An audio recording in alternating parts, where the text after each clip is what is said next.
हमारा next topic है factor affecting rate of reaction. हमने रेट ऑफ रिएक्शन की स्टडी की थी, decrease in the concentration of reactant और increase in the concentration of product. आज हम पढ़ेंगे कि हमारे पास जो रेट ऑफ रिएक्शन होती है उसको कौन कौन से फैक्टर हैं वो अफेक्ट करते हैं। सबसे पहला फैक्टर आता है हमारे पास नेचर ऑफ द रिएक्टेंट्स। ठीक है भाई, कि हमारे पास कोई रिएक्टेंट है, उसका नेचर वो रेट ऑफ रिएक्शन को कैसे अफेक्ट करता है।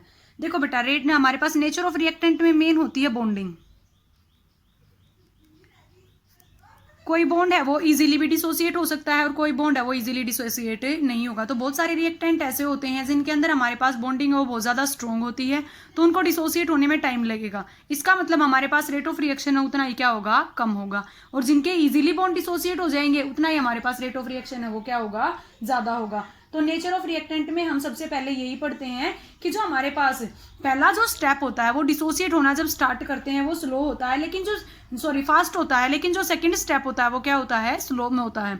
ठीक है, तो हमारे पास नेचर ऑफ रिएक्टेंट में आ जाएगी बेटा बॉन्डिंग, कि हम बॉन्ड डिसोसिएट कराने के लिए किसको कितनी एनर्जी दे रहे हैं और किससे उसके बॉन्ड कितनी जल्दी डिसोसिएट हो रहे हैं। जितनी जल्दी बॉन्ड डिसोसिएट हो जाएंगे उतना ही हमारे पास रेट ऑफ रिएक्शन है वो ज्यादा होगा।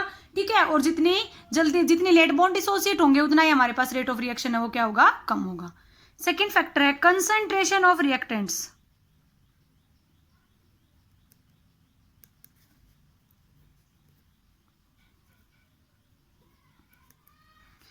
ठीक है, नेक्स्ट क्या है भाई हमारे पास है concentration of reactant. Concentration of reactant में कैसे डिफेक्ट करता है कि जैसे हमारे पास greater is the concentration of reactants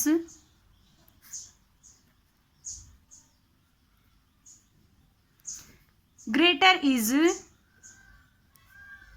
rate of reaction।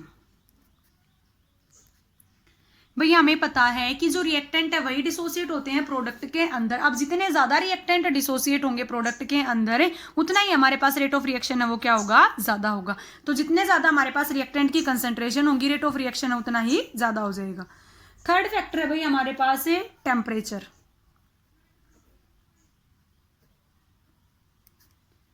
ठीक है भाई, थर्ड फैक्टर क्या हमारे पास है, टेम्परेचर। कहता है rate of reaction increase with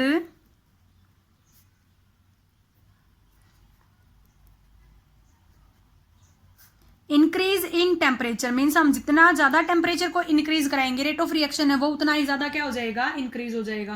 कहता है कि अगर हम 10 डिग्री राइज कर रहे हैं टेम्परेचर के अंदर तो हमारा रेट ऑफ रिएक्शन है वो ऑलमोस्ट डबल हो जाएगा। इतना इफेक्ट होता है हमारे पास रेट ऑफ रिएक्शन कि अगर हम 10 डिग्री सेल्सियस तक भी टेम्परेचर को राइज करते हैं तो हमारा रेट ऑफ रिएक्शन है वो ऑलमोस्ट 2 टाइम हो जाता है। ठीक है, तो जितना ज्यादा टेम्परेचर होगा रेट ऑफ रिएक्शन है वो क्या होगा, उतना ही ज्यादा होगा। फोर्थ है हमारे पास presence of catalyst.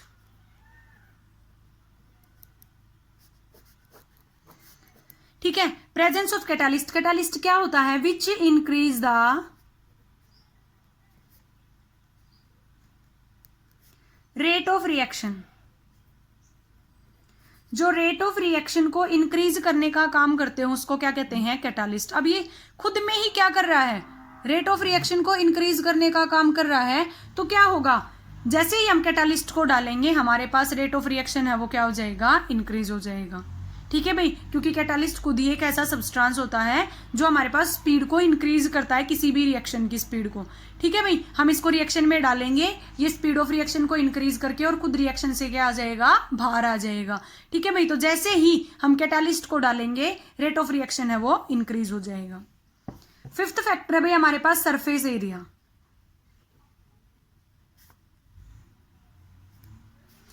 Greater the surface area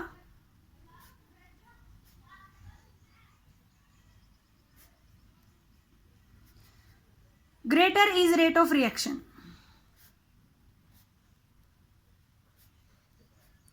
भाई भाई जितना ज़्यादा हमारे पास सरफेस एरिया होगा उतना ही हमारे पास रेट ऑफ रिएक्शन है वो ज़्यादा होगा। जैसे देखो, हमें ना कपड़े सुखाते हैं, एक तो उसको हम फैला के सुखाएं और एक उसको इकट्ठा करके सुखाएं।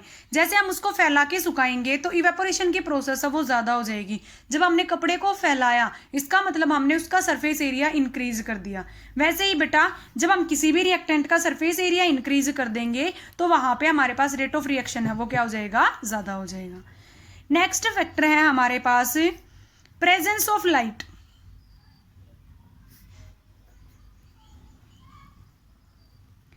नेक्स्ट क्या अभी हमारे पास है प्रेजेंस ऑफ लाइट। हमारी डेली लाइफ में बहुत सारी रिएक्शंस ऐसे होती हैं, जैसे फोटोसिंथेसिस का ही एग्जांपल ले लो। अगर हम फोटोसिंथेसिस में लाइट ना दें, ठीक है, तो हमारे पास जो ग्रीन प्लांट्स होते हैं उनके अंदर फोटोसिंथेसिस की प्रोसेस है वो बिल्कुल भी नहीं होगी। इसीलिए इनके लिए लाइट है वो बहुत ज़्यादा क्या होगी, ज़रूरी होगी। तो ऐसी रिएक्शंस जिनके लिए लाइट ज़रूरी है वो प्रेजेंस ऑफ लाइट में ही टेक्स प्लेस करेंगे, अदरवाइज वो टेक्स प्लेस नहीं करेंगी। तो ऐसी रिएक्शंस जो लाइट के प्रेजेंस में टेक्स प्लेस करती हैं, जब वहाँ पे लाइट होगी तो उनका रेट ऑफ रिएक्शन है वो क्या हो जाएगा, इंक्रीज हो जाएगा। ठीक है भाई, ये 6 फैक्टर थे जो रेट ऑफ रिएक्शन को क्या करते हैं, अफेक्ट करते हैं, किनके साथ इंक्रीज होता है और किनके साथ क्या होता है, डिक्रीज। हमारा नेक्स्ट टॉपिक है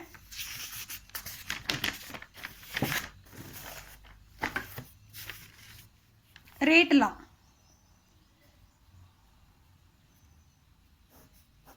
अभी तक हमने रेट ऑफ रिएक्शन पढ़ा in term of reactants and product. अब रेट लॉ के अकॉर्डिंग हम पढ़ेंगे कि हमारे पास रेट ऑफ रिएक्शन क्या होता है और ये कैसे डिपेंड करता है रिएक्टेंट्स के ऊपर। रेट लॉ से पहले आप लोगों ने 11th क्लास में एक लॉ ऑफ मास एक्शन पढ़ा होगा।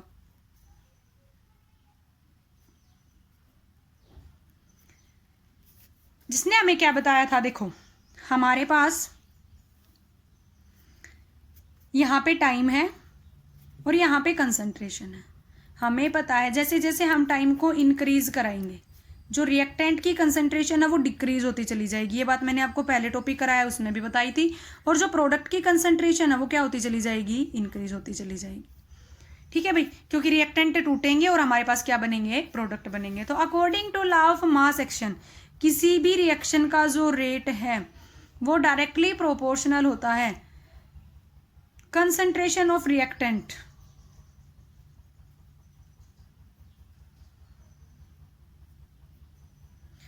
raised to power the stoichiometric coefficient, raised to power the stoichiometric coefficient। for example,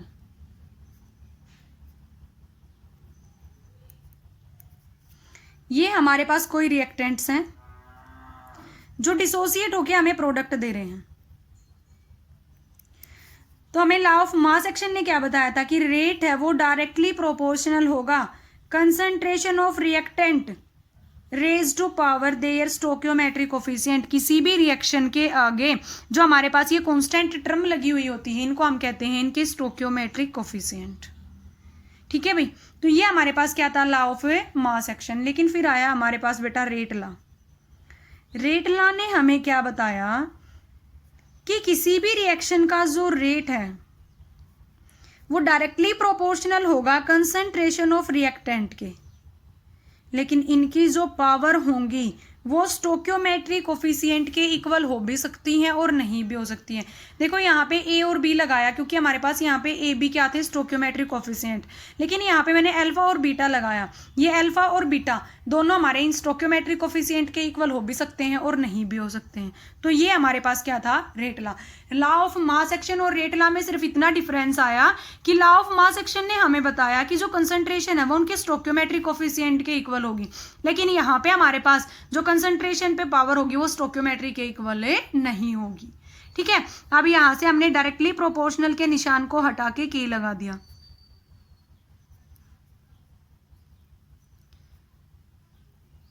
ठीक है, ये यहां पे के हमारे पास होगा बेटा रेट कांस्टेंट।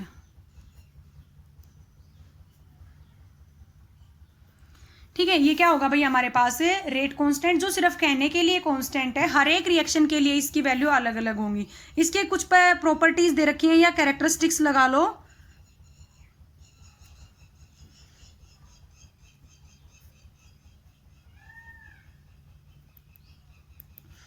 कि हमारे पास रेट कांस्टेंट की जो प्रॉपर्टीज हैं वो क्या होंगी। सबसे पहले क्या दे रखी है कि हमारे पास रेट ऑफ रिएक्शन है वो रेट कांस्टेंट के ऊपर डिपेंड करता है। ग्रेटर द वैल्यू ऑफ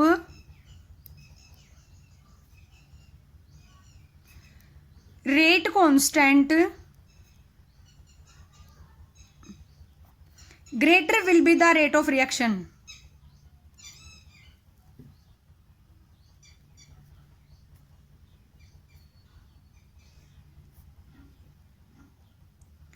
जितनी ज्यादा वैल्यू होगी रेट कांस्टेंट की उतनी ही ज्यादा वैल्यू होगी रेट ऑफ रिएक्शन की। इसका मतलब जो रेट हमारे पास किसी भी रिएक्शन का वो डिपेंड करता है किसके ऊपर, रेट कांस्टेंट के ऊपर। सेकंड क्या दे रखा है, रेट कांस्टेंट की वैल्यू डिपेंड नहीं करती, does not depend upon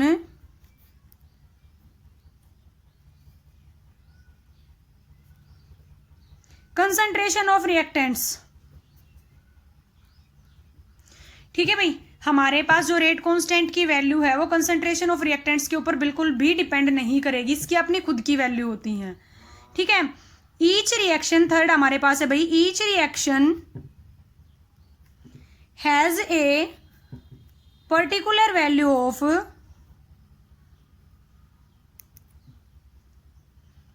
rate constant. हर एक इक्वेशन के लिए रेट कांस्टेंट की जो वैल्यू होगी वो अलग अलग होगी। ठीक है, हर एक रिएक्शन के लिए जो रेट कांस्टेंट की वैल्यू होगी बेटा क्या होगी, वो अलग अलग होगी। उसके बाद आता है हमारे पास its value change with temperature. जैसे जैसे हम टेम्परेचर को चेंज करते हैं हमारे पास रेट कांस्टेंट की जो वैल्यू है वो भी क्या हो जाती है, चेंज हो जाती है। जैसे टेम्परेचर चेंज होगा वैसे ही रेट कांस्टेंट की वैल्यू भी क्या होंगी, चेंज होंगी। ठीक है, लास्ट प्रॉपर्टी है इसकी, its units are depend upon, its units are depend upon order of reaction. इसकी जो यूनिट्स हैं वो किसके ऊपर डिपेंड करती हैं, ऑर्डर ऑफ रिएक्शन के ऊपर डिपेंड करती है। ऑर्डर ऑफ रिएक्शन की स्टडी अब हम करेंगे कि ऑर्डर ऑफ रिएक्शन एक्चुअल में होता क्या है। देखो हमने रेट लॉ के अकॉर्डिंग क्या पढ़ा था, rate directly proportional to the concentration of reactants raise to their power. ठीक है, यहाँ पे जो ये पावर होंगी अल्फा प्लस बीटा ये होंगी ऑर्डर ऑफ रिएक्शन। ठीक है बेटा, क्या होंगी ये, ऑर्डर ऑफ रिएक्शन। तो ऑर्डर ऑफ रिएक्शन को हम डिफाइन करेंगे तो क्या होगा, it is the sum of powers to which the concentration of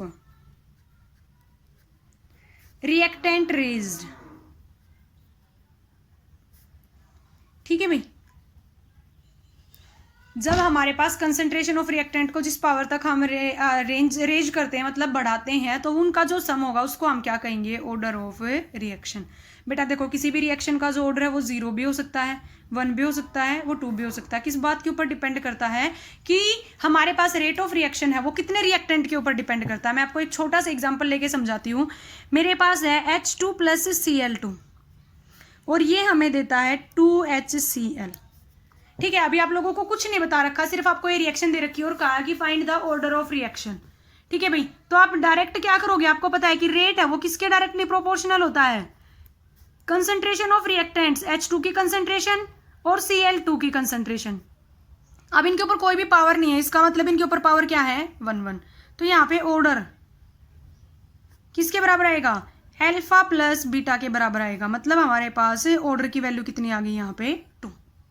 ठीक है भाई, ऑर्डर की वैल्यू कितनी आ गई यहाँ पे, 2। लेकिन मैंने बोल दिया कि द रेट ऑफ रिएक्शन, इस रिएक्शन का जो रेट है डिपेंड्स ओनली अपॉन H2। ठीक है, किसके ऊपर डिपेंड करता है, H2 के ऊपर डिपेंड करता है। अब इसका ऑर्डर फाइंड आउट करो तो क्या होगा, तो देखो यहां से पहले हम रेट फाइंड आउट करेंगे। रेट किसके बराबर होगा, किसके ऊपर डिपेंड करता है, H2 के ऊपर। तो ऑर्डर कितना आ गया, अल्फा प्लस बीटा। अल्फा 1 है और बीटा क्या है, 0। तो हमारे पास आंसर कितना आ गया, 1। थर्ड स्टेप में मैं ये बोल दूं कि the rate of reaction does not depend upon the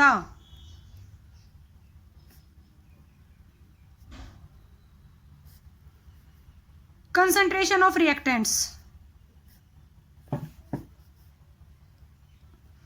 कि कंसंट्रेशन ऑफ रिएक्टेंट के ऊपर डिपेंड ही नहीं करता। तो यहां से अब रेट की वैल्यू क्या आएगी, डिपेंड नहीं करता, तो इसका मतलब इसकी पावर क्या होगी 0, इसकी पावर भी क्या होगी 0।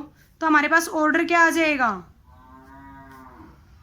अल्फा प्लस बीटा, अल्फा की वैल्यू 0, बीटा की वैल्यू भी क्या है 0, मतलब ऑर्डर ऑफ रिएक्शन क्या होगा 0 होगा। तो बेटा हमारे पास ऑर्डर फर्स्ट होगा, सेकंड होगा या फिर 0 होगा, वो डिपेंड करता है कि हमारी रिएक्शन का रेट है वो किसके ऊपर डिपेंड करता है। जिसके ऊपर भी डिपेंड करता होगा वही हमारे पास क्या होगा, ऑर्डर ऑफ ए रिएक्शन होगा। ठीक है भाई। उसके बाद हम यूनिट फाइंड आउट करते हैं रेट कांस्टेंट की। हमने देखा कि रेट कांस्टेंट की वैल्यू है वो डिपेंड करती है किसके ऊपर, ऑर्डर ऑफ रिएक्शन के ऊपर। तो वो कैसे डिपेंड करती है हमें वो चीज देखनी होगी। देखो भाई हमें पता है, हमने फर्स्ट एक्सप्रेशन से क्या पढ़ा, यूनिट, हमारा टॉपिक है यूनिट फॉर रेट कांस्टेंट, कि हमारे पास जो रेट कांस्टेंट है उसकी यूनिट है वो क्या होंगी। तो देखो हमने सबसे पहले पढ़ा था, बिल्कुल यूनिट स्टार्ट की, जब रेट ऑफ रिएक्शन है वो किसके बराबर होता है, कंसंट्रेशन ऑफ रिएक्टेंट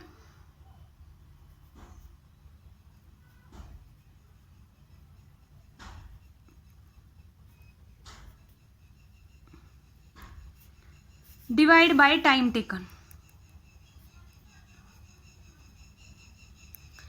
ठीक है, सबसे पहले हमने यूनिट में पढ़ा था कि रेट है वो किसके ऊपर डिपेंड करता है, concentration of reactant divide by time taken. Second हमने रेट लॉ के अकॉर्डिंग क्या पढ़ा, ये अकॉर्डिंग टू रेट लॉ के अकॉर्डिंग हमने क्या पढ़ा भाई, रेट है raise concentration of reactant raise to power their stoichiometry, sorry raise to their power. अब देखो इन दोनों इक्वेशन में, इक्वेशन ये फर्स्ट और ये equation second, left hand side equal है तो राइट हैंड साइड भी क्या हो जाएगी, इक्वल हो जाएगी। From equation first and second in दोनों को हम इक्वल पुट कर देंगे। यहां पे ये कंसंट्रेशन डिवाइड बाय टाइम को हम टी से डिनोट कर देते हैं, is equal to K into, इसको क्या लिख सकते हैं हम, concentration raise to power N. इसको इधर ले आए, के की वैल्यू निकालनी है हमें, तो क्या हो जाएगा 1 by concentration raise to power N into concentration divide by time. ठीक है, यहां पे कंसंट्रेशन के ऊपर पावर क्या है 1 और यहां पे क्या है n। जब ये ऊपर आएगा तो हमारे पास पावर है वो माइनस में हो जाती है, तो यहां से मैं के को ऐसे लिख सकती हूं, कंसंट्रेशन के ऊपर पावर 1 माइनस n। जब हमारे पास पावर नीचे है अगर वो ऊपर जाएगी तो वो हमेशा किस में हो जाएगी, माइनस में हो जाएगी, और divide by delta, sorry divide by time. ठीक है, कंसंट्रेशन की यूनिट क्या होती है, मोल per litre, 1 minus n। Time की यूनिट क्या होती है, सेकंड, और ऊपर आगे क्या हो जाएगी, पर सेकंड। ठीक है, अब हम लेके चलते हैं फॉर 0 ऑर्डर। अगर ऑर्डर 0 है इसका मतलब n की वैल्यू क्या है 0, n की वैल्यू यहां पे 0 पुट करो तो यूनिट ऑफ k क्या आ जाएंगी, मोल पर लीटर पर सेकंड। ठीक है, सेकंड हम फर्स्ट ऑर्डर के लिए निकालें तो n की वैल्यू क्या हो जाएगी 1, वहां पे पुट कर दो, क्या आ जाएगी यहां पे mole per litre as it is 1 minus 1 per second. 1 minus 1 किया तो ये टर्म हमारे पास 0 होगी, ये पावर 0 हो जाएगी, और किसी के ऊपर भी पावर 0 है वो हमेशा 1 के इक्वल आएगा। इसका मतलब यूनिट ऑफ k किसके बराबर आ जाएंगी, पर सेकंड के बराबर आ जाएंगी। सेकंड ऑर्डर के लिए हम जब निकालेंगे